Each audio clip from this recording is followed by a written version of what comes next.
미션 임파서블이라고 하는 헐리우드의 그 영화를 보면은 에단 헌트라고 하는 첩보원이 나옵니다. 이 에단 헌트는 빌딩을 한그 정말 그 높은 그 빌딩을 갖다가 맨손으로 이렇게 오르기도 하고, 또 건물과 건물 사이를 점프해서 그렇게 계속 내달리기도 하고, 또 컴퓨터로 제작한 인공 피부로 만든 가면을 쓰고 완벽하게 그 사람의 행세를 하기도 합니다. 결국 영화 제목은 미션 임파서블, 불가능한 임무라고 하는 뜻이지만은 에단 헌트라고 하는 이 첩보원에게는 불가능한 임무가 없다고 하는 메시지를 갖다가 계속해서 이야기하고 있는 것입니다. 우리가 불가능과 가능이라고 얘기할 때 불가능이라고 하는 말은 아니 불자를 갖다가 가능 앞에 쓴 것입니다. 가능이라고 하는 것은 오를까 그리고 할 수 있을까이고, 능은 능할 능입니다. 그러니까 가라고 하는 것은 어떤 일을 할 수 있도록 하는 허락이나 긍정이나 적합을 의미하고, 그리고 능이라고 하는 것은 할 수 있다, 충분히 할 수 있다는 그런 뜻입니다. 여기서 우리가 알 수 있는 것은 우리 조상들은 가능이라고 하는 말을 어떻게 생각했냐면, 사람은 하늘이 허락하실 때 그때에는 어떤 일이든 할 수 있다라고 이렇게 생각한 것입니다. 중요한 것은 먼저 하늘의 허락이 있어야 합니다.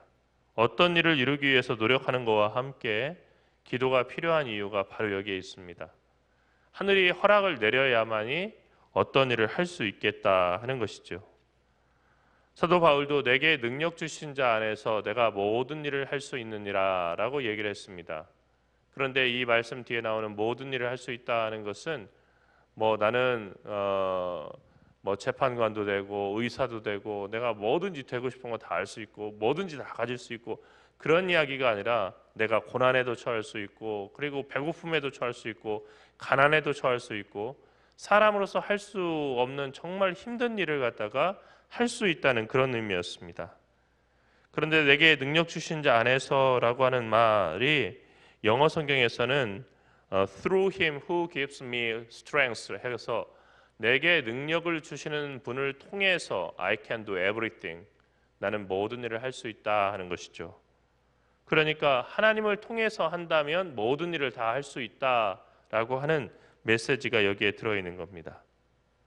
가능이라고 하는 이 가짜는 우리가 요즘에는 많이 볼 수 없지만 예전에 그 부모님 세대들의 성적표에 나오는 수미양가에서 나오는 마지막 글자 이 가입니다. 수는 빼어날 수이고 우는 뛰어날 우이고, 그리고 아름다울 비에다가 그리고 좋을 양, 그리고 마지막이 뭐냐면 오를 가, 그리고 할 수 있을 가입니다. 사실 가라고 하는 그런 평점을 맞으려고 하면은 맞은 것보다 틀린 것이 훨씬 더 많고, 그리고 정말로 남에게 드러내기 어려운 그런 성적표일 경우들이 많이 있죠. 그런데 양도 아니고 가를 맞은 사람에게 너는 할 수 있어라고 하는 마지막 희망과 그리고 가능성에 대한 그런 희미한, 그렇지만은 아직은 꺼지지 않은 그 등불에 대한 그런 마음을 갖다가 심어주고자 하는 겁니다. 하나님 안에 있으면은 수부터 각까지 모든 그 점수가 다 아름다워질 수가 있습니다. 오늘 읽은 말씀은 예수님께서 제자들에게 하신 말씀입니다. 이것은 우리가 이미 살펴봤던 것처럼 한 부자 청년이 예수님을 찾아와서 어떻게 하면 구원을 얻을 수 있습니까? 라고 하는 질문에 내가 가진 것을 다 팔아서 가난한 사람들에게 주고 나를 따르라 라고 하는 말씀을 하신 다음에 그 부자 청년이 근심하며 돌아간 다음에 제자들과 예수님만 남아있을 때 제자들이 예수님에게 들은 이야기입니다. 예수님께서 어떤 얘기를 하셨냐면요, 재물이 있는 자는 하나님 나라에 들어가기가 심히 어렵도다라고 얘기했습니다. 그런데 이 구절이 평행 본문인 그 같이 병행해서 이렇게 우리가 읽을 수 있는 마태복음 19장 23절에서는 재물이 있는 자라고 하는 그 단어가 부자로 바뀌어 있습니다. 재물이 있는 자는 하나님의 나라에 들어가기 어렵다가 왜 마태복음 후대에 쓰여져 있는 마태복음에서는 부자로 변했냐? 재물이 있는 사람은 돈 한 푼이라도, 동전 하나라도 있는 사람은 전부 다 해당되는 거죠. 그러니까 어떻습니까? 교회가 이루어지면서 점점 시간이 지나면서 그러면 부자들은 그러면 구원받지 못하는 거야? 라고 하는 질문이 됐죠. 그러니까 예수님의 말씀이 너무 극단적이고 급진적이었다는 거예요. 그러니까 이것을 해결하기 위해서 단어를 살짝 바꿔놨는데 부자는 천국에 가기 어렵다. 여러분 누가 부자입니까? 여러분 강남에 산다고 다 부자는 아닐 거예요. 강남은 대단히 부자 동네라고 그렇게 알려져 있지만은 서울시에 있는 30여 개의 그 구 가운데서 사회복지 수의 순위 4위입니다. 4위. 그러니까 사회복지 급여를 갖다가 받고 사회복지 그 혜택을 받는 그 사람들의 숫자가 그 숫자로 하면은 4위라는 거예요.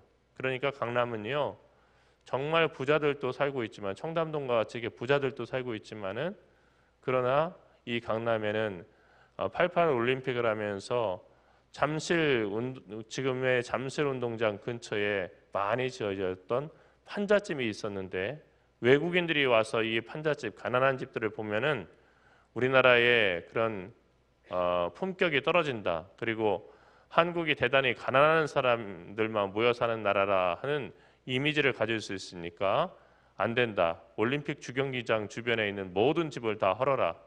강제 이주된 사람들이 어디에 살고 있냐면 지금 대청역으로 가는 길 앞에 있는 강남 종합사회복지관 그 뒤편에 있는 아파트에 지금도 살고 계신 거예요. 그러니까 9평짜리 아파트에 아이들 셋을 둔 5가정이 그렇게 함께 살아가는 그런 그 집들도 우리 강남에 있는 거죠. 그러니까 강남이라고 해서 다 부자는 아닌 겁니다. 또 부자라고 하더라도 부라고 하는 것은 상대적인 걸 거예요. 그러니까 한 푼도 없는 사람에게는 돈 10만 원이라도 있는 사람이 훨씬 부자라고 여겨지지만 우리나라에서 정말 부자다라고 하는 수천억을 가지고 있다. 내가 수천억의 현금을 갖다가 당장 가지고 있다 할지라도 워렌 버핏과 같은 세계적인 그 투자자, 조지 소로스 같은 세계적인 투자자 앞에 서게 되면은 몇 천억이라고 하는 돈은 한순간에 그냥 날아갈 수도 있는 돈이고 그리고 하루 투자 비용도 되지 않는 그런 돈일 수 있기 때문에 자랑할 수 없는 그런 부일 거예요. 예수님께서 하신 말씀은 매우 극단적이었어요. 재물이 있는 사람은 하나님의 나라에 들어갈 수 없다. 왜? 하나님보다도 그 재물을 더 사랑하고 재물을 의지하기 때문에 그리고 그 재물에 대한 욕심에 이끌려서 하나님이 아무리 구원과 생명의 길을 열어주셔도 거기로 갈 수 없기 때문에 하지만 사람으로서는 할 수 없지만은 하나님으로서는 할 수 있다라고 얘기했어요. 어떤 일을요? 낙타가 바늘구멍으로 들어가는 것, 이건 완전히 불가능한 것에 대한 그 은유이자 속담이었었는데 그만큼 어려운 일을 갖다가 사람은 할 수 없지만 하나님은 하실 수 있다는 거예요. 그러니까 사람이 천국에 들어가고 못 들어가고는 사람이 할 수 있는 일이 아니고 내가 선한 일을 함으로 그리고 어떤 일을 함으로 내가 갈 수 있다라고 생각했던 그런 그 부자 청년처럼 내가 어떤 일을 하기 때문에 하는 것이 아니라 하나님을 통해서 하나님의 능력을 통해서 그 일을 할 수 있다는 겁니다. 사랑하는 우리 학원생 여러분, 여러분은 인생에 있어서 가장 정말 모든 것들이 불확실한 그 시대를 살아가고 있죠. 학생으로 살아간다고 하는 것은 계속 배우고 평가받고 하는 시간이에요. 힘든 일이죠. 그러나 그 시간이 다 지나고 나서 모든 것이 결정되면 평안하냐? 그렇지 않아요. 인생이라고 하는 것은 삶이라고 하는 것은 계속해서 그 나이대에 그리고 그 시간대에 과제들이 있는 거예요. 그러니까 나는 이렇게 공부하느라고 힘든데 우리 부모님은 공부 안 하니까 편안하겠다 하지만은 공부가 다 끝난 다음에도 우리에게는 삶의 과제가 다 있는 겁니다. 내가 19살까지 열심히 그냥 공부하는 일에만 힘써야 되니까 이거 대단히 힘들다 하지만은 19살이 지난 다음에도 우리 인생에는 수많은 문제가 있다는 거예요. 때로는 여러분들이 수학을 공부하면서 정말 이해할 수 없는 그 문제들이 있는데 그 문제보다도 훨씬 까다롭고 어려운 문제들이 어른이 된 다음에 그리고 학교를 다니지 않는 여러분에게도 찾아온다는 겁니다. 우리는 사실은 할 수 있는 것보다 할 수 없는 것이 더 많다는 것을 깨닫는데 우리의 인생의 전부를 다 그렇게 쓰는 거죠. 그리고 나서 우리는 깨닫게 됩니다. 내가 모든 일을 할 수 있는 것은 아니구나. 그것이 어떻게 보면 인생의 슬픈 결론 그리고 결말이라 할 수 있습니다. 하지만 여기에서 한 가지 소망이 있는데 우리는 할 수 없지만 그러니까 우리에게는 미션 임파서블이지만 하나님에게는 미션 파서블 할 수 있는 그 임무 능히 감당할 수 있는 임무가 된다는 것입니다. 어떤 일이요? 모든 일이 그렇다는 거예요. 그렇기 때문에 하나님을 믿고 의지하는 사람 그리고 하나님께 기도하고 그분의 힘을 빌려서 정말 그분의 힘으로 배우고 공부하고 또 살아가려고 하는 사람은 항상 하나님을 찬양할 수 있고 또 감사할 이유가 있다는 겁니다. 하나님께서 이번 한 주도 여러분과 함께 하셔서 여러분으로서는 할 수 없으나 하나님으로서는 그렇지 아니하다는 것을 여러분의 삶 가운데 나타내 주시기를 간절히 축원합니다. 기도하겠습니다. 살아계신 하나님 은혜와 사랑을 감사합니다. 사람은 할 수 없는 일이 너무나 많이 있고 하고 싶지만 하지 못하는 일도 너무나 많이 있습니다. 하지만 하나님께서 허락하시고 하나님께서 그 일을 하게 하시면 사람은 어떤 일이든지 할 수 있다는 것을 오늘 말씀을 통해서 살펴보았습니다.